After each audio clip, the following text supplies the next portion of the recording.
Jūs jau paši nezināt, kas tajā budžetā ir iekšā. Budžeta veidošana ir tas darbs, kas ir jāizdara šai valdībai, ja viņi turpina strādāt, protams, un visi, kā jūs sakat, kopā kā spēks to varat izdarīt. Tāds bija arī solījums pie budžeta apstiprināšanas. Nākamo veidosim caurspīdīgi. Čakša kundze vēl uztaisīja pasākumu finanšu ministrijā, ka vispirms būs tāmes un tad būs nauda. Un tur jau arī varēs redzēt, cik efektīvi ir šīs investīcijas katrā sadaļā un kur varbūt to naudu var lietot citiem mērķiem, kur varbūt ir jāliek klāt, kur jāņem nost. Kamēr mēs to neredzam, jūs varat teikt, pasakiet, cik miljonus ietaupīsiet. Jūs jau paši nezināt, kas tajā budžetā ir iekšā.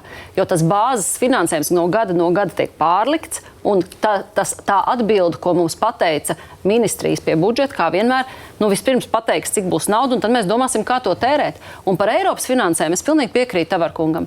Tie iepirkumi, kas iet Eiropas finansējumā, digitālā sistēma tāda, digitālā sistēma otra, tagad izglītības ministrijā 2 paralēli projekti, ļoti jāsteidzās, ļoti ātri jādara. Cik miljoni? Vienā 6, vienā 4, bet tā arī ir nauda. Tā nav mistiski no Eiropas nobirus. Tā ir nauda, kas ir efektīvi jāiegulda ekonomikā. Es varu piekrist tikai.